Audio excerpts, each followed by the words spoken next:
Shalom everyone, and welcome to Reboot the Root.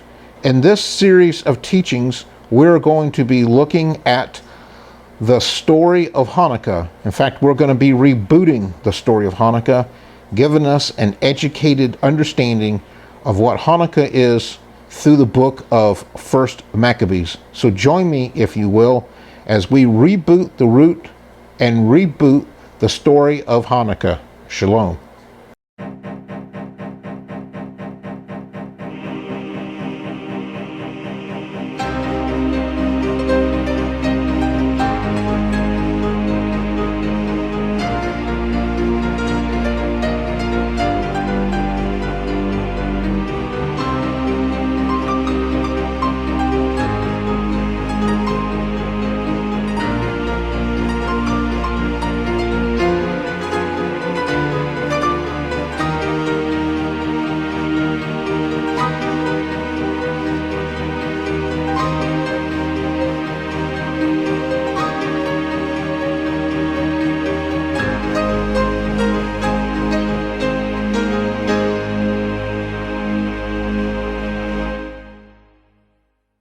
Shalom to you, and welcome back to Reboot the Root. We're rebooting the story of Hanukkah. And so if you've never partaken in Hanukkah, you don't know what it is, this is a good teaching for you to get into, you to understand why we celebrate Hanukkah, what's the Hanukkah story, and what do you do with Hanukkah. What is this whole Hanukkah thing about? And so it's good to know why we do things and don't just do them. Amen. We should know what we're doing, what's the reasoning behind it. And so that's the purpose of this teaching of rebooting Hanukkah, is to understand what is Hanukkah. So last episode we were talking a lot about the Hanukkah lights, the lights of Hanukkah. We were talking more about the temple and what it meant to the story of Hanukkah. And so we're going to continue on in that direction, and we're going to pick up in first Maccabees chapter 4 verse 52 through 56, and it reads, "Now on the 25th day of the 9th month, which is called the month Caslu, in the 148th year, they rose up betimes in the morning, and offered sacrifice according to the law upon the new altar of burnt offerings which they had made. Look at what time and what day the heathen had profaned it, even in that was dedicated with songs and citharins and harps and cymbals. Then all the people fell upon their faces, worshiping and praising the God of heaven, who had given them good success. So they kept the dedication of the altar 8 days, and offered burnt offerings with gladness, and sacrificed the sacrifice of deliverance and praise."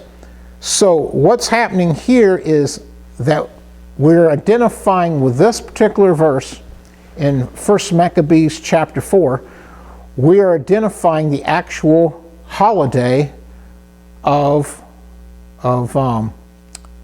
Hanukkah. So as I said before, Hanukkah is not a required, biblically mandated holy day, so that's why we're going to call it a holiday, because this is something that man has put together. Even for a legitimate reason, it's still called a holiday, not a holy day. So we're seeing that on the 25th day of the 9th month, which on the Hebrew calendar would be called Kislev, this is when they decided to bring in the offerings and offer on the altar of burnt offerings. So this would be what we would call as the first day of Hanukkah. Okay, so re-emphasizing what they were doing here, we go from another part of Maccabean scripture. It says, "And upon the altar they burned incense, and the lamps that were upon the candlestick they lighted, and that they might give light in the temple." So we already identified in last episode what the menorah was for. The menorah was used to bring light into the temple. And so the 9-stemmed menorah, which is called the Hanukkah, is the focus of the Hanukkah celebration, which was to provide lamp for the lampstand for 8 nights. So we see this spiritual concept of light in the darkness after a time of pagan desolation of abomination in the temple. 1 Maccabees chapter 4, verse 52 through 56, we continue the Hanukkah story. It says, "Now on the 25th day of the 9th month, which is called the month Caslu, in the 148th year, they rose up betimes in the morning, and offered sacrifice according to the law upon the new altar of burnt offerings which they had made." So we'll stop right there because we already read the entirety of this scripture just a few moments ago. But I want to stop here because we're highlighting where we're going next, is we're talking about sacrifices and burnt offerings. So when we're talking about sacrifices, according to Bible.org, it says this sacrifice was the most common of all sacrifices in Israel. So this is the burnt offering they're talking about. It was the commonest of all sacrifices, performed every morning and evening, and more frequently on holy days. The animal to be offered in the burnt offering always had to be of the highest quality. A bull, a sheep, or goat were all livestock of considerable value. With the exception of the birds, which could be offered for a burnt offering, the animal must be the male of the flock of the herd. The animal was to be young and not old. It could not be unproductive or a useless creature. They continue to say the purpose of the burnt offering was to make atonement for the sin of the offerer, the person offering, and thus to gain God's acceptance. The offerer laid his hands upon the animal, identifying with it. More specifically, he identified his sins with the animal. Thus, when the animal was slain by the hand of the offerer, it died for the sins of the offerer. A burnt offering was often offered in conjunction with another sacrifice. Among these were the guilt offering, the sin offering, the free will offering, the sheaf offering, and the new grain offering. And so this concept comes from the book of Leviticus in chapter 6. And so we get this from verses 8 through 9. Let's read that. Then the Lord spoke to Moshe, saying, "Command Aaron and his sons, saying, This is the law of the burnt offering. The burnt offering shall be on the hearth upon the altar all night until morning, and the fire of the altar shall be kept burning on it." And then we read further in verses 12 through 13. "And the fire on the altar shall be kept burning on it. It shall not be put out. And the priest shall burn wood on it every morning, and lay the burnt offering in order on it. And he shall burn on it the fat of the peace offerings. A fire shall always be burning in the altar. It shall never go out." Now we go back to 1 Maccabees chapter 4, verse 59.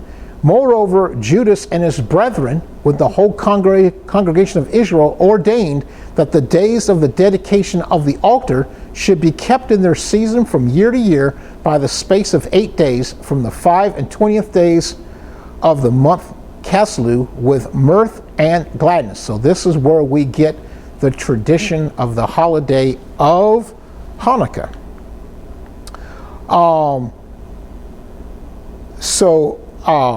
We have this thing from the Babylonian Talmud that reads this: "In the days of Mattiyahu ben Yohan, high priest, the Hasmonean and his sons, when the evil Greek kingdom stood up against your people Israel to cause them to forget your Torah and abandon the ways you desire, you in your great mercy stood up for them in their time of trouble.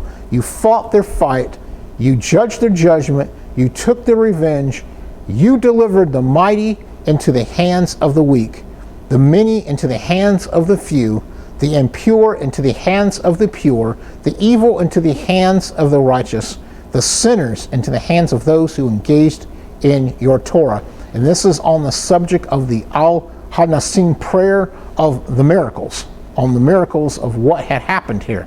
So this particular writing in the Babylon in the Talmud is talking about what had happened with the miracle of Hanukkah, the miracle of the Hasmonean defeat through the Maccabees revolt, So this is what this particular thing is writing about, is talking about how God provided the miracle, the miracle that was needed for deliverance. The Talmud also continues when it writes about Hanukkah. It says, "You made yourself a great and holy name in your world, and for your people Israel, you made great redemption and salvation as this very day.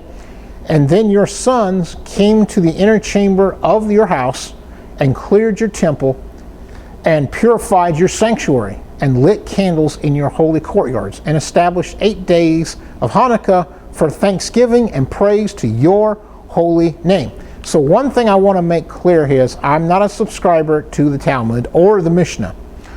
But just like other sources of literature, we can glean some kind of truth from just about everything. Most things, I should say. And so this is one of those particular Jewish pieces of literature that can add some more beauty and some more relevance to understand about Hanukkah, is looking about this excerpt from the Talmud. Josephus, from his book The Jewish Antiquities, he writes, "Now Judas celebrated the festival of the restoration of the sacrifices of the temple for 8 days, and omitted no sort of pleasures thereon, but he feasted them upon very rich and splendid sacrifices, and he honored God and delighted them by hymns and psalms. Nay, they were so very glad at the revival of their customs, when after a long time of intermission they unexpectedly had regained the freedom of their worship, that they made it a law for their posterity, that they should keep a festival on account of the restoration of their temple worship for 8 days. And from that time to this, we celebrate the festival and call it Lights, or the Festival of Lights." He continues to write, that is Josephus, in his book Jewish Antiquities, "I suppose the reason was because this liberty beyond our hopes appeared to us, and that thence there was that name, that thence was the name given to that festival. Judas also rebuilt the walls round about the city and reared towers of great height against the incursions of enemies, and set guards therein. He also fortified the city Bethshura, that it might serve as a citadel or a fortress against any distresses that might come from our enemies." So what I think's happening here is Judas ultimately moves on from Hanukkah, but he also begins to fortify the Hasmonean dynasty that would rule over the Jewish people into the Herodian dynasty that would come in the time of Yeshua. So going back to the Babylonian Talmud, let's revisit what they talk about the Al-Hanasim prayer, or on the miracles. It says, "You made yourself a great and holy name in your world," and this is talking about God, "and for your people Israel, you made great redemption and salvation as that very day. And then your sons came to the inner chamber of your house and cleared your temple and purified your sanctuary and lit candles in your holy courtyards and established 8 days of Hanukkah for thanksgiving and praise to your holy name." So this kind of joins with what Josephus is writing about the reason for establishing the holiday of Hanukkah. So when we look at Hanukkah, kind of revisiting some things we've already talked about, but we want to remind ourselves of what we're doing, is that Hanukkah is a celebration, it's a holiday for 8 days. It's during the month of Kislev, and Kislev is the 9th month on the Hebrew calendar. It begins on the 25th day of Kislev and actually goes into the next month. The Hebrew word Hanukkah, as we've already talked in another episode, means a dedication, and is thus named because it celebrates the rededication of the Holy Temple, also spelled Hanukkah. So Chabad.org talks about that Hanukkah means dedication.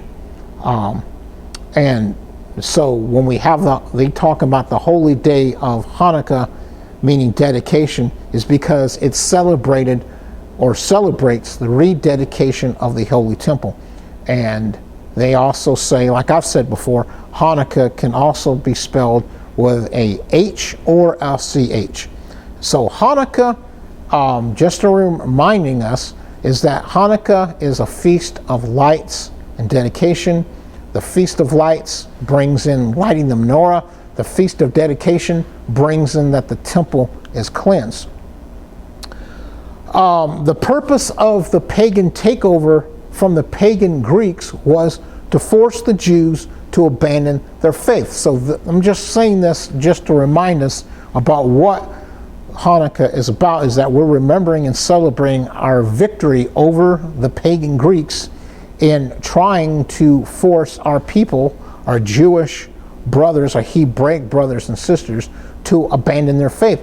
So this there's a need, I think, to recount why there was a need for rebellion. The need for rebellion was because the Greeks had wanted to Hellenize the Hebrew people, the Jewish people. They wanted to Hellenize them in making them abandon the Sabbath day, abandoning the feast days, to have anti-Torah ideas of no circumcision, to sacrifice unclean animals, to forget the Torah, and to profane themselves before Yahweh. And so we can remember the verse in 1 Macabees chapter 1 verse 49 that basically sums up the state of the Hellenization of Israel, which says, to the end that they might forget the law and change all the ordinances. That basically sums it up. So when we look at our Hanukkah traditions, we can be kind of creative. There's no really right way to do Hanukkah other than what you see other groups of people or other families, how they celebrate Hanukkah. So I thought I'd kind of sum up some of the traditions that we have done or we've been a part of other people doing, or that we see other people doing. And some of those traditions in Hanukkah would be reading, we could read the Hanukkah story in 1 Maccabees 1 through 4. I've never seen that happen, but I suppose that is something that we could do, is we could read the Hanukkah story in 1 Maccabees. Other traditions that have been done is that we have Hanukkah parties. So one thing that we've done in the past is we pick one day out of 8 to have a big, large Hanukkah party and invite anybody who wants to come, and we have food and we have a celebration and we talk about the Hanukkah story, and we talk about how the Hanukkah story relates to the conception of Yeshua and that sort of thing. And so what we'll do in those parties is we'll invite people to bring their Hanukkahs, and we'll light them all together, and we'll say blessings as we're lighting them. Another Hanukkah tradition could be is that we give presents to one another, especially children, for each night of Hanukkah. Again, we could tell the Hanukkah story, maybe not as depth as reading the Macabees story, but what we could do is we could tell the Hanukkah story in a brief, smaller setting where it's abridged, so to speak, where it's told in a more condensed form. We could also, at that time, as we're celebrating Hanukkah, we could be recognizing that Jesus as the light, the spark, has come into the world. But we also recognize that later at Sukkot time, this is where Jesus actually is birthed, and we recognize that's when the light comes into the world as well.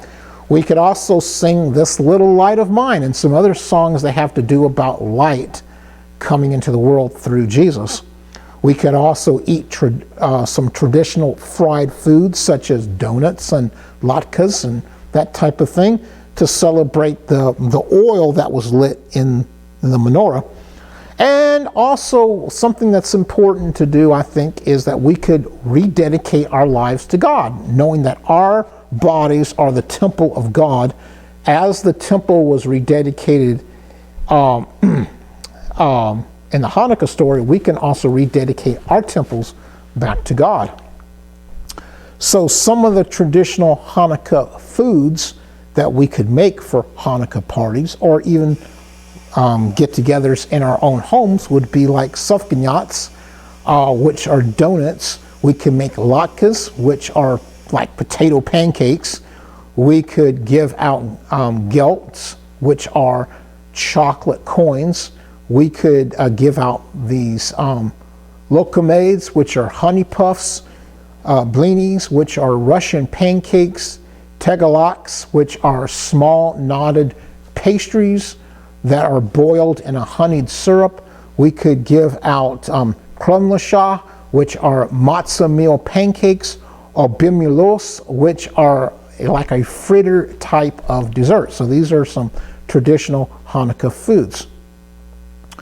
So we're going to kind of end early on this episode because I want to give a lot of attention to the next episode, episode 13, when we're going to talk about the messianic conception related to Hanukkah. So this is going to be really important to talk about, because this is going to give us some groundwork for establishing when Yeshua was really born, which was at Sukkot and not on December 25th.